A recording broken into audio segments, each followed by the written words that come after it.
Hi, I'm Hannah with Wonderfully Made, and today we're gonna prune some roses. So let's get started. Here are the supplies I'll be using.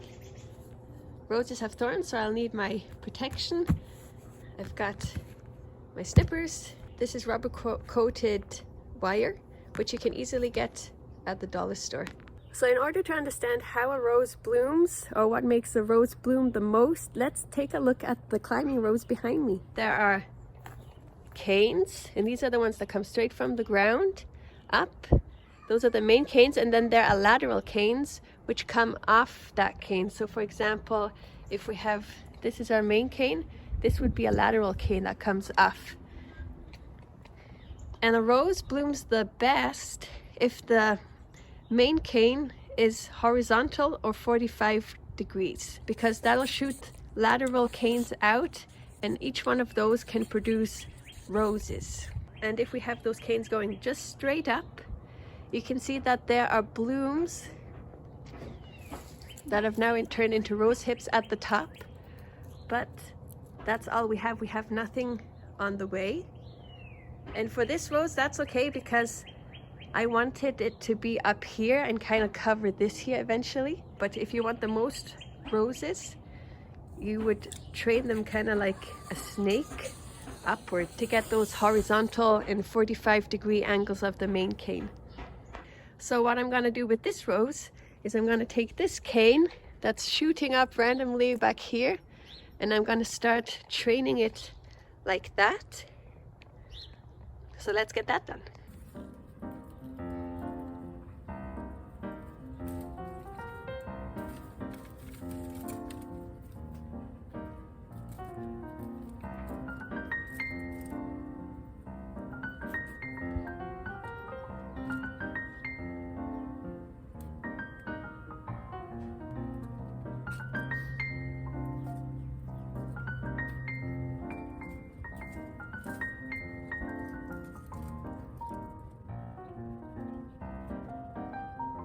Alright, so I've got to come up like this and then swing over and then loop back this way. This rose has kind of been neglected a little bit, because when we were doing the siding of the shed, we just flipped that whole frame forward and then we put it back up. Alright, so now that we've taken care of the main canes, now we're going to take care of the lateral canes. So these are the ones that are coming out of the main canes, so these here. And what we want to do is we just want to like leave a bud or two and just cut it, and that's where the roses will form. So we don't want these long lateral canes, we just want them to be nice and short. So I'm gonna take care of all of these coming out here, and in that process I'm also gonna take out anything that's dead. See this here, dead, or anything that's small and spindly. I'm gonna get rid of all of that.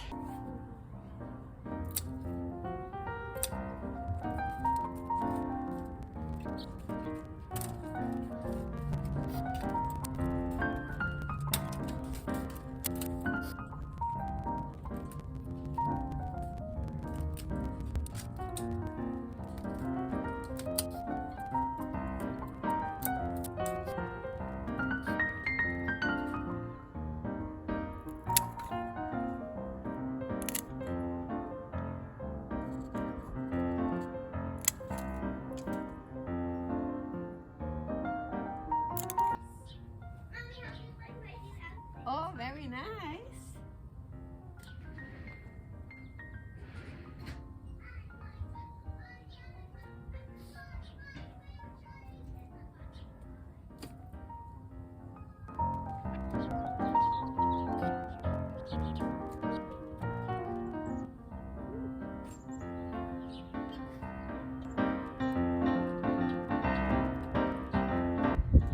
Another good thing to know about roses is wherever you make the cut, that bud is gonna keep growing.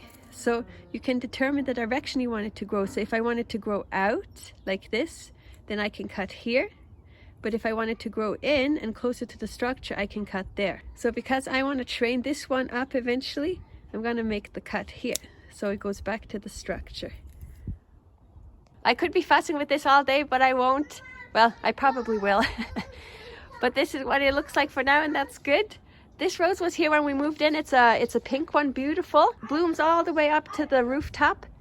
But I'll show you some other roses that we have. You can also grow roses on arbors. On this side I have a Graham Thomas.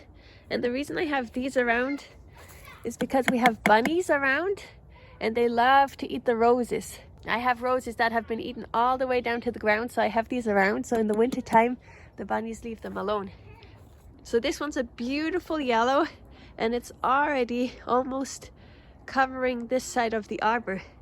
And then on this side we have Tangerine Skies, which is a beautiful orange. It doesn't bloom as prolific as the Graham Thomas one, but it's a beautiful orange. And what I would do over here is I would just cut these that are growing away from the structure. I would just cut them at the bottom like that. If I have enough strength. There we go. I would cut all of these away and then just keep the ones that are growing. And you can determine, for example, this one is growing away. If I cut it here, it'll grow towards the structure. So that's why I'm keeping this bud. This is probably my favorite rose that we have. It's the Generous Gardener. It's a beautiful soft pink and it reminds me of a water lily. Now, if you look at the tag, it says it gets about 5 feet tall. And clearly this one is much, much taller, which I'm so happy about. It is so tall that it even goes along our roof of the deck. Well, I'm so glad we got accomplished pruning these roses because that was on my list for a while. It's still sunny today, sunny tomorrow, and then we're gonna have some rain and these leaves are already coming out, so I really wanted to get the pruning job done. Thank you so much for watching this video. Hope you've enjoyed it. Please subscribe. More videos are coming out soon. And remember, you are wonderfully made. Bye!